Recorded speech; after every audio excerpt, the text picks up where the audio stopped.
إما قناعتنا ويا نزق بنوي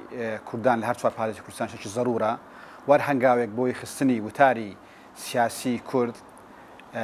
ضرورة براسي لو قناع غدا تایبەتی قۆناغی ئێستادا کە قۆناغێکی زۆر هەستیار و زۆر حساسە لە بۆ کورد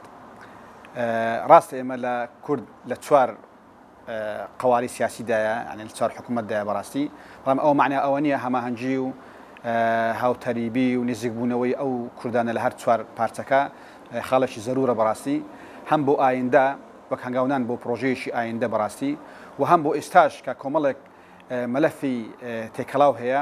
کە پێویستیان بەوەیە کە کوردەکانی هەر چوار پارچەی کوردستان بەڕاستی کە پێکەوە هەماهەنگ بن و دابنیشن بۆ ئەوەی بەرژێوەندێکی هاوبەش بدۆزنەوە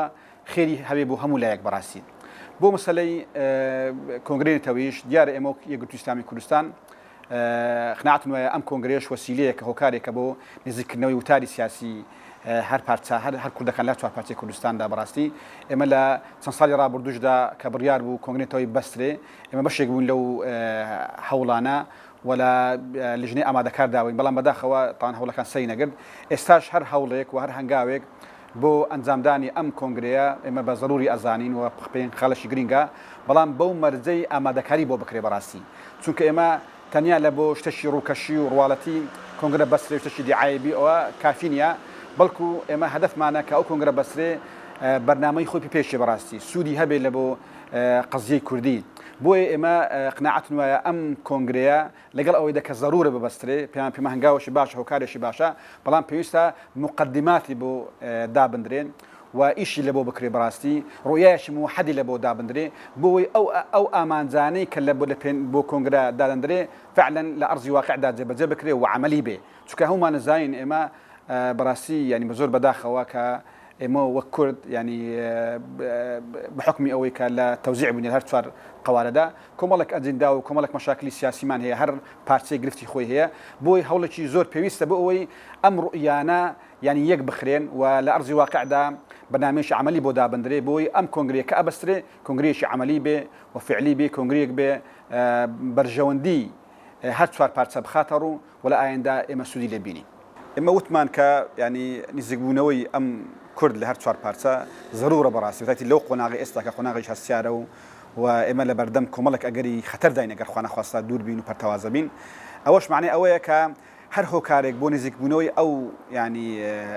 پارچانە و ئەو کوردانە هەر پارچەی کوردستان ضرورە بەڕاستی کێک لەو هۆکارانە کە باسمان کرد کۆنگرێتەوەیە بۆیە بەقناعەتی من یان نەبەستنی کۆنگرێتەوەی یان دوورکەوتنەوەی لایەنەکان لەیەکتری ئەمە سلبیە شێتەوە بەسەر قەزیەی کووردا ئێمە ینی خۆی لە خۆیدا کۆنگرەکە هەدەف نییە بەقەدەر ئامانج لە کۆنگرەکان نزیکبوونەوە و ینی یەخستنی وتاری سیاسی کوردە لە هەر چوار پارچەکە ئێمە قناعتمان وایە هەر دەستێوەردانێک لە خاچی کوردستان هەر وڵاتێک بیکە بەڕاستی ئێمە دەستێوەردانە لە سەروەری وڵاتێک ئەمەش هۆکارێکی گەڕینەوە بەڕاستی هەم بۆ حکوومەتی هەرێمی کوردستان کە لە ئاستی پێویست مەمەڵ لەگەڵ ئەم قەزیە ناکە بەداخەوە بە معنایەکی مناشتر وتاری سیاسی دەرەوەی هەرێمی کوردستان یەک وتار نییە بەداخەوە تا ئێستا ئەو دوو وتاریە یان بڕێن ئەو دوو ئیداریەی زاڵە بەسەر ینی علاقاتی دەرەوە لە هەرێمی کوردستاندا بە دوو جۆر تەعاملەکرێ لە ڕووی پەیوەندی سیاسی لە هەرێمی کوردستاندا یان لە دەبەری پارتی و لە دەبەری یەکێتی ینی ئەو دوو بۆچوونە هەیە لە مقابلیشدا بەڕاستی حکوومەتی عێراقیش کەم تەرخەمە لە پاراستنی سەروەری خاچی خۆی کە هەردوو لە شوێتوانین ینی خەتایەکان دابش دەبێت هەیەک بە قەدەرە خۆی بەڵام بەعموم هەر دەستێوەردانێک لە خاچی کوردستان ئێمە ڕەدی ئەەکەینەوە قناعتم وایە زەرەر ئەگەینی بە دەستکەوت و بە ئەو شتانی کە ئێمە لە هەرێمی کوردستان بەدەستمان هێناوە